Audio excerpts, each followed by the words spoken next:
दोस्तों, मैं आपका दोस्त कुमार अनुभव आपके समक्ष फिर से एक बार हाजिर हूँ। हम जुनून सीरीज़ के तहत राज्य व्यवस्था के आगामी परीक्षाओं में आने वाले अति महत्वपूर्ण और अति संभावित प्रश्नों की एक श्रृंखला देख रहे हैं। अब तक हमने कुल 15 लेक्चर्स में 480 सवाल देख लिए हैं। अब हम इसके आगे देखने जा रहे हैं।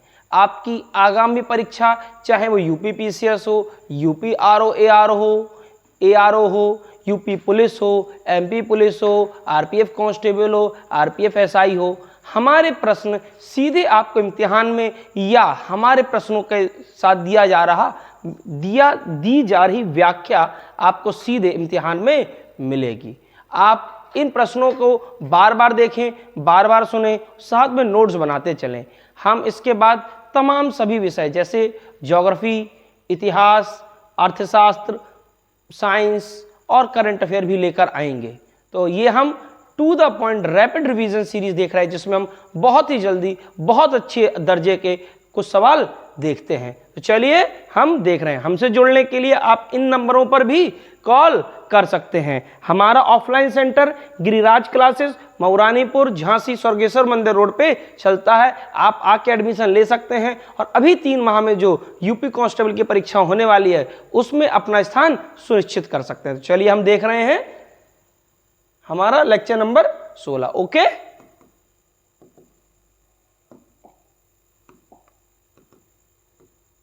तो आज का प्रश्न नंबर 1 हमसे क्या कहता है?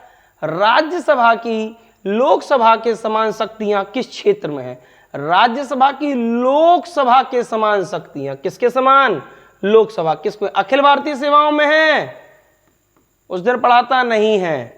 संविधान में संशोधन करने में है, सरकार को हटाने के विषय में है, या कटौती प्रस्ताव में है? किसमें है? संविधान संशोधन में है। किसमें है? संविधान संशोधन। यह अनुच्छेद याद आ रहा है? उस दिन बताए थे 312 अखिल भारतीय सेवा। यह भी बताए थे सरकार के खिलाफ अविश्वास प्रस्ताव 75(3) बटे रूल नंबर 198 लोकसभा का नियम नंबर 198। तो पहले का आंसर बी। क्लियर बेटा? अगला सवाल निम्नलिखित कथनों में से कौन एक भारत के संविधान की चौथी अनुसूची को सही वर्णित करता है? कौन सी अनुसूची? चौथी। और अनुसूचियों के मामले में हमने देखा था TEARSOLD, टीयर्स ऑफ ओल्ड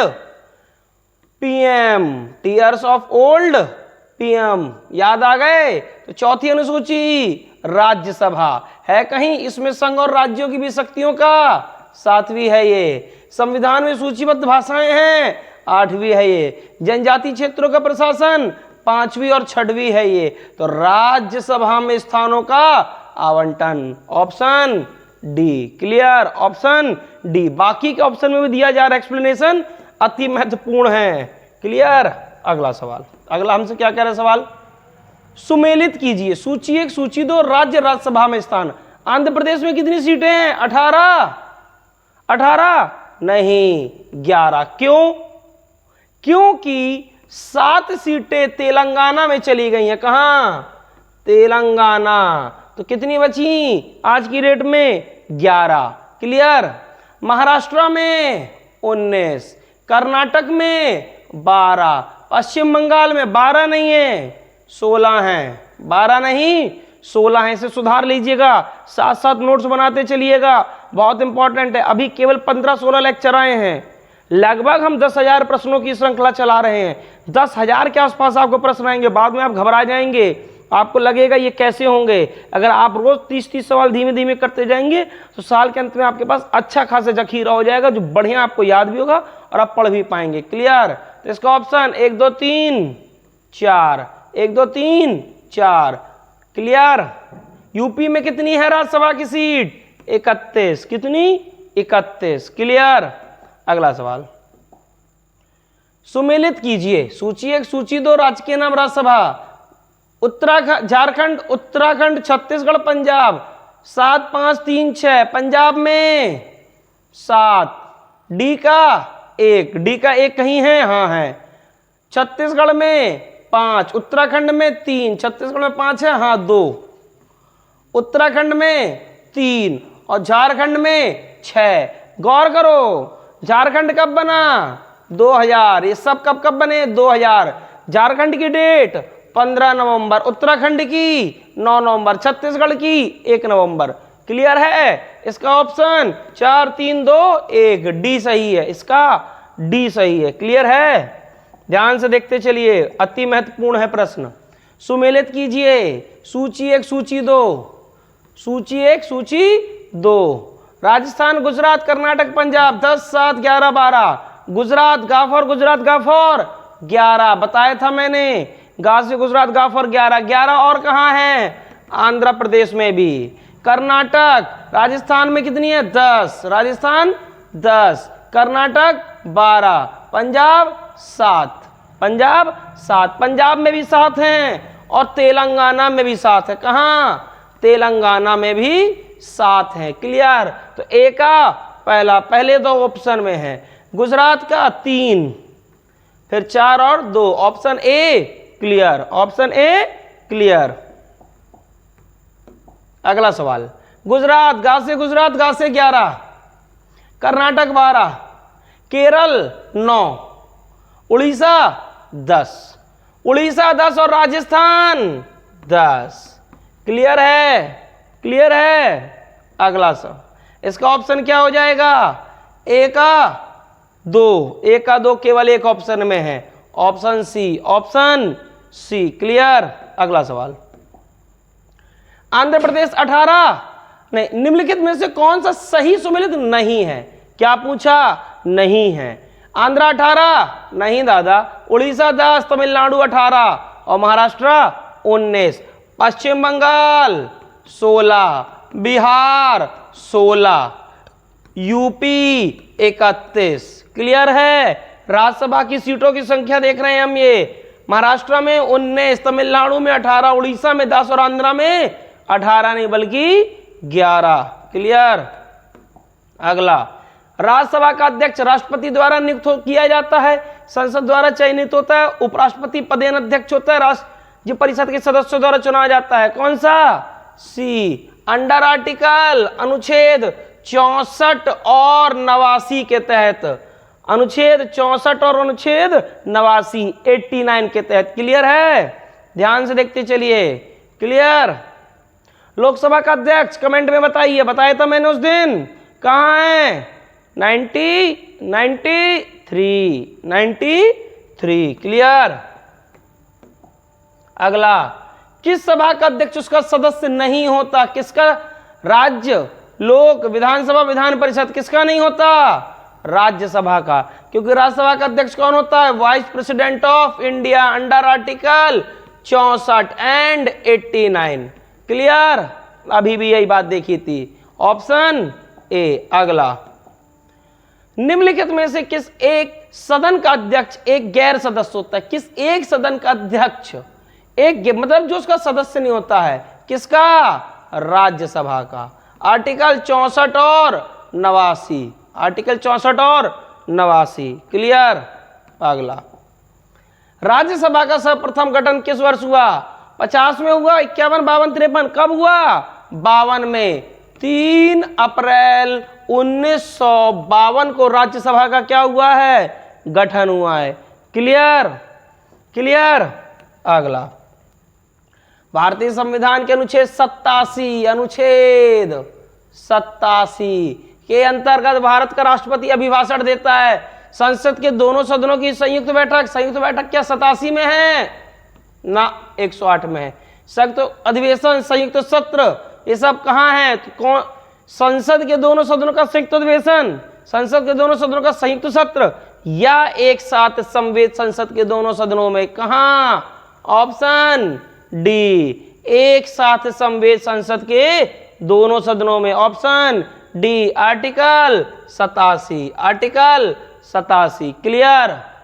हाँ, आर्टिकल 87 पूछा था। क्लियर? Option D. अगला, भारत के संविधान में निम्नलिखित में से क्या कथित है? राष्ट्रपति संसद के किसी भी सदन का सदस्य नहीं होगा। क्या ये है? हाँ है। क्लियर? गौर करो, आर्टिकल 59 में राष्ट्रपति के लिए क्या है? ऑफिस ऑफ प्रॉफिट, लाभ का पद, लाभ का पद, लाभ का पद। इसी बात पे रोक है तो सदन का सदस्य नहीं होता है। संसद राष्ट्रपति और 2 सदनों से मिलकर बनेगी। हाँ हाँ हाँ हाँ, ये बात भी सही है। उसमें कहा नहीं होता है, बात ठीक है अपने आप में। और ये संसद राष्ट्रपति और सदनों से, दोनों सदनों से मिलकर बनती है, ये बात भी ठीक है। ये बात कहां लिखी है? 79 में। कहां लिखी है? 79 में। क्लियर? क्लियर? इसका ऑप्शन दोनों सही है, बी। इसका ऑप्शन दोनों सही है, बी। भारत में संसद मिलकर निर्मित होती है, राष्ट्रपति, राज्यसभा, लोकसभा, उपराष्ट्रपति। निम्न कूट का प्रयोग करते हुए सही उत्तर का चयन कीजिए, सही उत्तर का चयन कीजिए। क्लियर? तो किससे? आर्टिकल 79 अभी बोले 1 2 3, उपराष्ट्रपति उसका सदस्य नहीं होता है। क्लियर? निम्नलिखित में से कौन संसद का अनन्य भाग नहीं होता है? कौन उसका अनन्य भाग नहीं होता है? राष्ट्रपति, उपराष्ट्रपति, लोकसभा या राज्यसभा? कौन नहीं होता है? अभी तो पढ़ा है दोस्त, उपराष्ट्रपति नहीं होता है भाग, बाकी के तीनों भाग होते हैं, बाकी के तीनों भाग होते हैं। क्लियर? क्लियर? ध्यान से देखते चलिए, आपके लिए रिवीजन सीरीज चला रहे हैं, बहुत इंपॉर्टेंट है। केवल किसी कोचिंग के नोट्स बना के रख लेने से सिलेक्शन नहीं होता है। Revision is the key of success, revision is the key of selection. Revision होगा तो सिलेक्शन होगा, रिवीजन नहीं होगा सिलेक्शन नहीं होगा। ये आपका लिटमस पेपर टेस्ट है। आपने जहां से जो भी पढ़ा, अगर ये प्रश्न नहीं कर पा रहे, जो कि हमारे क्लासरूम के बच्चे कर लेते हैं, उनका इन प्रश्नों पे बाकायदा टेस्ट होता है और बहुत सारे बच्चे 50 में 50 सवाल सही कर देते हैं। लेकिन आप देखिए, अगर आप इसमें 50 में 50 नहीं कर पा रहे हैं, या मास्टर बदलो, या तरीका बदलो, या सपना बदलो। क्लियर? अगला सवाल, एक वर्ष में कम से कम कितनी बार संसद की बैठक होनी चाहिए? कम से कम कितनी बार बैठक होनी चाहिए? 1 बार, 2 बार, 3 बार, 4 बार? कम से कम 2 बार। ये बात कहां लिखी? 85 में। ये नहीं लिखा है 2 बार, क्या लिखा है? ये लिखा है कि 2 बैठकों के बीच का समय अधिकतम 6 माह हो सकता। और अगर 2 बैठकों के बीच का समय अधिकतम 6 माह होगा तो 1 साल में अधिकतम कितनी बैठक हो सकती हैं? 2 बैठक। क्लियर? बी। क्या? बी। क्लियर?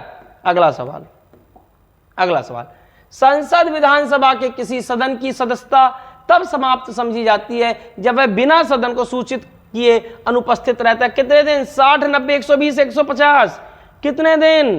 कितने दिन? 60 दिन। ये बात कहां पढ़ी थी? 101। मैंने कहा था 101 में अगर आप 60 दिन बिना बताए नहीं रहेंगे तो लात मार के बाहर फेंक दिया जाएगा। मैंने क्लास में याद कराया था 101। पहले व्यक्ति कौन थे? बृजेंद्र सिंह हमदर्द, जो पंजाब से एक इंडिपेंडेंट कैंडिडेट थे, जिन्हें सन 2001 में राज्यसभा से बाहर कर दिया क्योंकि वो बिन बताए 60 दिन बाहर थे, बिन बताए 60 दिन बाहर थे। क्लियर है? क्लियर है? इसका ऑप्शन ए, इसका ऑप्शन ए। अगला, सर्वप्रथम एक सांसद विधायक को इस आधार पर सदस्यता से अयोग्य घोषित किया गया कि वह सदन की अनुमति के बिना उसकी 60 लगातार बैठकों में हाँ, ये बात अभी तो पढ़ी। राज्यसभा का व्यक्ति था, कौन था? राज्यसभा का बृजेंद्र सिंह हमदर्द। कहां से थे? पंजाब से। कहां से? एक इंडिपेंडेंट कैंडिडेट थे, एक इंडिपेंडेंट राज्यसभा के मेंबर थे बृजेंद्र सिंह हमदर्द। सन 2001 में 1-2 महीने बाहर कर दिया। क्लियर? और इसका आर्टिकल 101, अगर नहीं होगा तो 101% लात मार के बाहर कर देंगे। ये बात क्लास में बताई थी, याद करो। ठीक? नहीं याद आ रहा तो नोट्स खोल के रिवाइज करो। विधिवत लिखाया है, सब कुछ लिखाया है, कोई सवाल ऐसा नहीं है जो आपके नोट्स के बाहर चला जाएगा। क्लियर? निम्नलिखित कथनों पर विचार कीजिए। संसद निहरताओं अधिनियम 1959 कई पदों को लाभ का पद के आधार पर निहरता से छूट है। क्या है? देखते हैं। उपयुक्त अधिनियम 5 बार संशोधित किया गया। कितने बार? 5 बार किया गया। कमेंट में मचा बताएं मैंने 5 बार कब संशोधन हुआ है, ये मैंने आपको लिखाया है। शब्द लाभ का पद भारत के संविधान में भली भांति परिभाषित है, यही लाइन में दिक्कत है। क्या लाभ का पद भली भांति परिभाषित है? और वो भी कहां संविधान में। संविधान में क्या है? नहीं है। लाभ का पद भली भांति परिभाषित नहीं है। तो ऑप्शन 3 तो हर हाल में गलत है। 3 कहां है? 3 ऑप्शन 1 सही है। इसका मतलब यह है कि पहला और दूसरा सही है। आप गौर से देखना शुरू करो, आप ये बात जान जाएंगे कि आपको ये क्लियर नहीं था। हो सकता कि 5 बार हुआ, 4 बार हुआ, 3 बार हुआ, 2 कितने बार हुआ, 10 बार हुआ। इसके बावजूद कभी कभी सारे सवाल वो नहीं आते एक इम्तिहान में जो आपको क्लियर कट आते हो। कभी कभी आंसर तक पहुंचना पड़ता है, कभी कभी स्मार्ट खेलते हुए आंसर तक पहुंचना पड़ता है। हमने क्या किया? आंसर तक पहुंचे। क्योंकि एक बात मैंने क्लास में पढ़ाते समय बताई थी, लगभग सब कुछ बहुत क्लियरली डिफाइन नहीं है। बहुत क्लियरली कोई भी एक्ट डिफाइन नहीं है, लगभग क्लियर। अगला सवाल, लाभ के पद का निर्णय कौन करेगा? राष्ट्रपति या राज्यपाल, संघीय संसद, उच्चतम न्यायालय, संघ लोक सेवा आयोग? कौन करेगा? दोनों, संघीय संसद और राष्ट्रपति और राज्यपाल। अब आप कहेंगे कैसे? इसमें थोड़ा मिस्टेक है, लेकिन आप कॉन्सेप्ट समझें। अगर राष्ट्रपति की बात आई और राज्यपाल की बात आई, राष्ट्रपति करेगा एमपी के केस में और राज्यपाल करेगा एमएलए के केस में या एमएलसी के केस में। क्लियर? वो भी तब करेगा जब एक कमेटी इंक्वायरी कर लेती है। जब एक कमेटी इंक्वायरी कर लेती है, वो कमेटी राष्ट्रपति अथवा वो कमेटी कौन होता? जब वो कमेटी इलेक्शन कमीशन की वो कमेटी होती है और बेसिकली वो कमेटी राष्ट्रपति या राज्यपाल को ये क्या कहे कि सर हाँ ये लाभ के पद पे थे आप कार्रवाई करें, या ये कहे कि आप ये लाभ के पद पे नहीं थे आप कार्रवाई ना करें, तब करता है ये डिसाइड जब किसी पे कार्रवाई होनी। चूंकि ऑप्शन में स्पष्ट नहीं लिखा ना क्वेश्चन में, लेकिन संसद कब करती है? संसद तब करती है जब उस बिल के अंदर कोई तब्दीली करनी हो। उस बिल के अंदर कोई तब्दीली करनी हो तब कौन करेगा? संसद करेगी। तब कौन करेगा? संसद करेगी। तो इसका ऑप्शन ए और बी दोनों ठीक हैं। ए और बी दोनों ठीक हैं। क्लियर?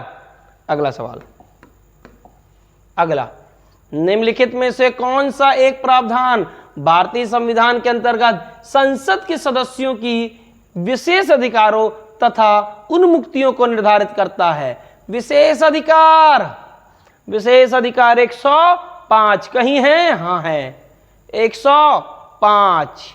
गौर करो, विशेष अधिकार दो, एक सामूहिक और एक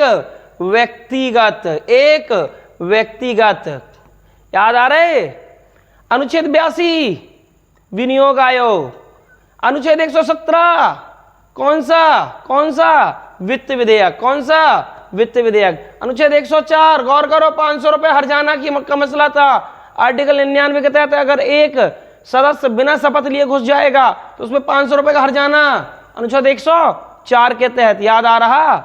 इसका ऑप्शन बी सही। इसका ऑप्शन बी सही। क्लियर? अगला, संविधान के किस अनुच्छेद के अंतर्गत न्यायालयों द्वारा संसद की कार्यवाहियों की जांच करना प्रतिबंधित किया गया है? सांसदों होगा, सांसदों की होता है, या संसद की किस पर है रोक है? 127, 22, 26, 139 किस पे है? 122। आपको याद होगा निशिकांत दुबे का केस। निशिकांत दुबे ने न्यूज क्लिक के कुछ पत्रकारों पर कुछ व्यक्तिगत आरोप लगाए थे, जिसके बाद उस न्यूज क्लिक के पत्रकारों ने क्या कहा कि आप यही बात संसद के बाहर बोले। क्यों कहा? क्योंकि संसद के अंदर बोली गई बात पे आप किसी भी व्यक्ति पे केस नहीं कर सकते। जो व्यक्ति संसद के अंदर बोल रहा उसे क्या है? विशेषाधिकार है। इसी अनुच्छेद के तहत वो व्यक्ति बचे हुए थे। क्लियर? 127, 126 याद आ रहा? एडिशनल सीजेआई, 127 एडहॉक अदर जज, 139 और 139 ए में क्या है? ट्रांसफर। और 139 ए में क्या है? ट्रांसफर। और 139 में क्या है गुरु? 139 में क्या है? रिट्स। कह दो गुरु ये तो आपने सारा रायता फैला दिया, हमने तो रिट्स 32 में पढ़ा है। और 226 में पढ़ा है। ये तो आपने 139 में पूरा रायता फैला दिया रिट्स कह के। हाँ, 139 को खोल के पढ़ोगे तो इन रिटों के अलावा और भी रिट जारी करने के लिए पार्लियामेंट क्या दे सकती है, क्या दे सकती है, पावर दे सकती है कोर्ट्स को, इन रिटों के अलावा और भी रिट जारी करने का। ये बात 139 में है। क्लियर? कहाँ है? 139 में है। क्लियर? अगला सवाल, अगला सवाल। हर एक अनुच्छेद इंपॉर्टेंट है, ध्यान से सुनते चलिएगा। संसद राज्य सूची के विषय के संबंध में कानून बना सकती है। संसद राज्य सूची के विषय में कानून बना सकती है। राष्ट्रपति की इच्छा से यदि राज्यसभा ऐसा संकल्प पारित कर दे किसी भी परिस्थिति में संबंधित राज्य की विधानसभा से पूछकर, आर्टिकल 249 में 2/3 का नियम लिखाए थे 1 वर्ष के लिए, याद आ रहा है? मैंने क्लास में लिखाया था, यदि राज्यसभा ऐसा संकल्प पारित कर दे वो भी 2/3 से, तो संसद नियम बना सकती है। इसमें पार्लियामेंट को अपर हैंड था। Option B, option B. Article याद आ रहा है 249। 248 में क्या है? Residuary power. 249 में क्या है? 2/3 वाला कॉन्सेप्ट। 250 में क्या है? 250 में गुरु क्या है? याद आ रहा है, जब इमरजेंसी लगी हो या किसी आपातकाल में, किसी आपातकाल में संसद राज्य विषयों पे भी कानून बना सकती है। जो बात 250 में, लगभग वही बात 357 में भी है, लगभग वही बात 357 में भी है। 251, 252 और 253। 251 में क्या है कि राज्य विधानसभा ऐसा कोई भी कानून नहीं बनाएगी जो केंद्र के कानून के खिलाफ होगा, और अगर वो ऐसा कानून बनाती है जो केंद्र के कानून को का उल्लंघन कर रहा है या उसको नहीं मान रहा, तो किसका, या राज्य और केंद्र दोनों कानून बना लेंगे, तो उस स्थिति में अपर हैंड किसका होगा? केंद्र का। किसका?